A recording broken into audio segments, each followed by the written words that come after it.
Yeah, it's interesting because there was actually quite a few interesting bits of information in this article. You focused on sort of the main part, which was the project as it was about sort of a Mac paired glasses. But what is notable and what I think that, Jake is referring to is that these glasses started out as an iPhone paired idea. And what Mm-hmm. was the problem they had with the iPhone? That it would take away too much processing power, it'd take away too much battery power. There just wasn't sufficient. And whereas the Mac would have more of a surplus of those things. And that is basically, to Jake's point, exactly what Hugo Berra told me, in our interview last fall. Very prescient sort of take. Appears to be completely right. We'll put a link in the show notes. You can go check it out. But so I think just to call out that it makes sense. Like Apple has this massive franchise that is the iPhone. Even, yes, it's down 1% year over year, but that still is worth, billions of dollars and tens of millions or hundreds of millions of iPhones. They're not going to compromise that Right. for a smaller product. And that's, I think, something that I didn't fully appreciate until Hugo brought that up. And this seems like direct verification of that. That said, I find this very disappointing. And the reason I find it disappointing is I think that what the sense you get from this article, and again, we're dealing with telephone tag from Mark Gurman about a product that never launched, so it's always sort of Mm-hmm. iffy to read too much into these sorts of things.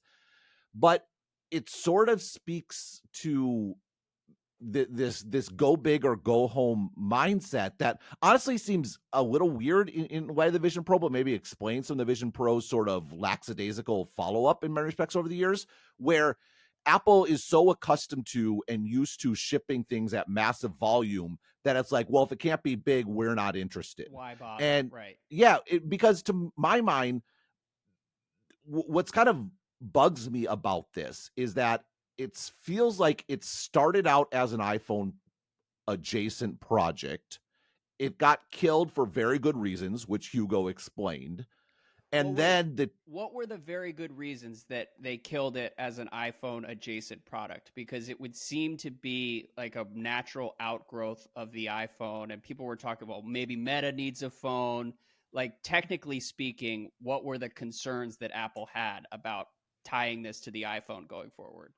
well, because the idea is you're pairing it to it. So you go back to the Orion glasses, it has its own sort of brick. And this was sort of the Mm-hmm. context of my conversation with Hugo, which is, well, Meta is disadvantaged because they have to have this brick you carry in your pocket.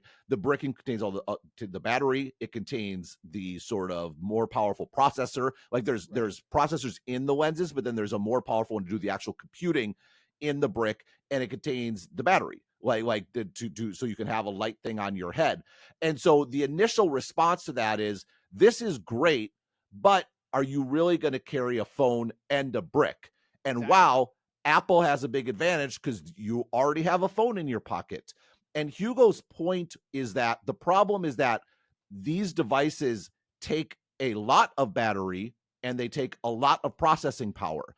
And if you're Mm. powering it from the iPhone, you're You're making the screwing with the iPhone. performance of the iPhone in that That's right. scenario. Okay. That's right. And so if you want to make a better iPhone that can do both, it's going to be bigger, it's going to be bulkier, it's going to have need a much larger battery, and suddenly you're compromising a product that people buy on its own to support a much smaller product that only a few people are going to buy. So Mm. do you have like the AR iPhone that's this big bulky thing in your pocket? Like there it's just a much more challenging question than your sort of surface level analysis would suggest. And if you look in here, like this project, the N107 device, they say in here it started out with the idea being that it paired to the iPhone. And what they found is that if you pair to the iPhone, it takes too much processing power and it takes too Yep. much battery power. And so the So again, being we're right points go to Hugo for sure in the wake of last year's absolutely. conversation. Yeah. Absolutely. And so what sort of depresses me about this article is the way again, we're depending on Gurman's sort of framing of what happened. And again, there's no one better than him. So we'll roll with it, but it's still an Mm-hmm. internal decision-making process, not a public product. That caveat out of the way, what you get from this is you had a team making these glasses. The iPhone team is basically like, nope, no way, not going to happen. And so then they're like casting about for a reason to still do it. Like, well, what if we Yeah. did it with the Mac, right? And then, I don't know why it got killed then. Maybe it's some aspect of, well, that market's not that big. The Mac is a legacy product we still support. I don't know. We're just sort of theorizing at this point, and that's the part that depresses me.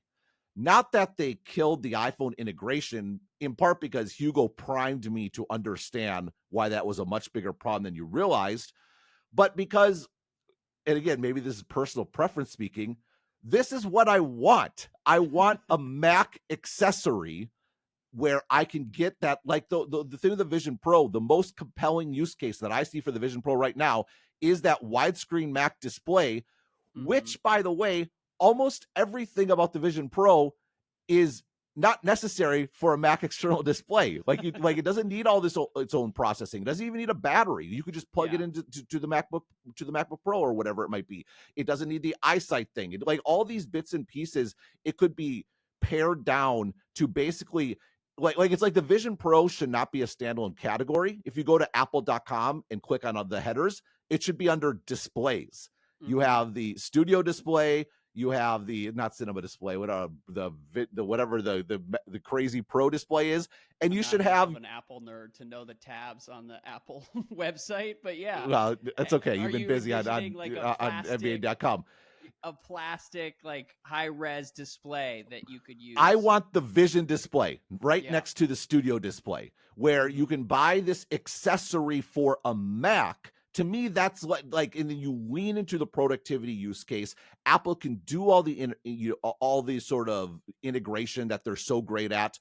It actually fits in my bag. Like one of the big problems with the Vision Pro, where I want to retry the virtual display thing, but I'm not going to do it at home. At home, I have 4 monitors. I have I'm drinking coffee. I'm getting up and down. But I on the road, would I like to have a larger display? Yeah, that'd be great. Absolutely. But then there's this big bulky thing that's Right. kind of like I got a Weighs smaller travel 75 case. pounds. Well, not just that, but it's like a square. It doesn't like fit in my bag. And like if there was actually a device built from the ground up to be a Mac accessory, that feels like, number one, it's immediately useful today. Number two, I think there's a market for that today. And number three, it's a place to start Mm-hmm. where there's an aspect of the Vision Pro that was too ambitious. And it had to do, like, it was trying to do too many things while not doing the things that things that would help Could it, like help people gaming. today. Yeah. Right. And the fact that what I get from this article is, number one, that they didn't go this route. I'm personally disappointed. Number two, it really feels like you have this team in Apple that really believes in this technology and no one else at the company wants to support them and believes Mm-hmm. in them. And again, maybe that's justified given the Vision Pro sales, but you don't get the sense of a whole of company effort. You get the sense of a very dedicated team pushing on this, and no one else in the company is helping them out. And that's kind of what we seem to see in the market, and that's just kind of a bummer. Well, and Mark said on the other side of the spectrum here, Apple is canceling its plans for smart glasses. Isn't this major news for Meta? The stock barely moved at all. Do you think this is major news for Meta?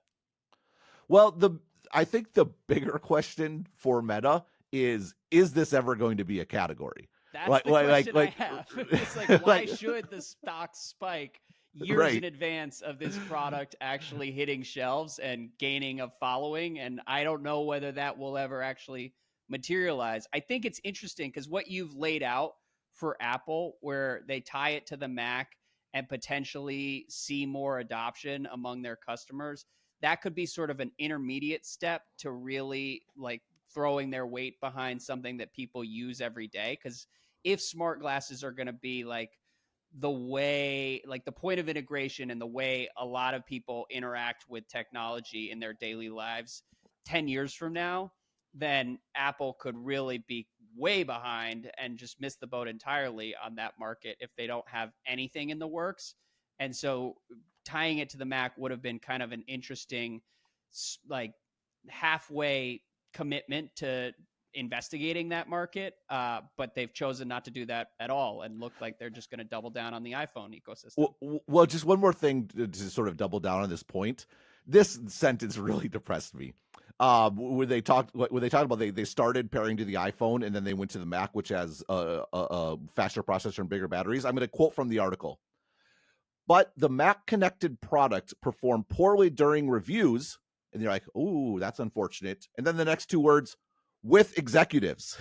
Oh, great! Like I mean, this goes back to the 2010s and the Mac sort of being in its nadir, and there was a lot of consternation amongst Mac users where you would have like Tim Cook talking about, oh, all I do is use an iPad. And it's like, that's great. You're an executive that's reviewing reports and spreadsheets. I'm sure that works wonderfully on an iPad. For those of us actually trying to do work, the yeah. Macs suck. They're too thin. They don't have enough ports. The keyboard breaks. Like, does anyone at Apple actually use a Mac? And part of Apple's response to this was they spun up this team to interact with professionals and give them feedback about the Mac. And it was like they did this big mea culpa and they talked about all this sort of thing. And Apple rarely pre-announces things. They actually came out with like a 2-year ahead pre-announce, which is we're going to redo the Mac Pro. We're recommitted to the Mac. And guess what? It actually paid off. The current Macs today are phenomenal. They're such great computers. And it's like everything about Apple you want to complain about, it's like the thing you can't complain about. It's like a perfect device. Like even the Pros are remarkably thin for what they are. They're also thicker than they used to be. They have more ports than they used to be. There's a bit where there was a restoration of function over form that, at least according to the official Apple narrative, is tied to Apple executives realizing they lost touch with what was important to the Mac and actually going out and doing like proper market research and finding, seeing what people actually needed and wanted. This feels like the opposite. Apple the Vision executives Pro felt like the opposite. If you gave people a Vision Pro for 6 months and then said, all right, so how might you use this? What did you use this for? I wonder whether the product would have been in a much better place by the time they actually took it to market, because it just felt like it was released without even Apple having any idea what the dominant use cases might be. Yeah,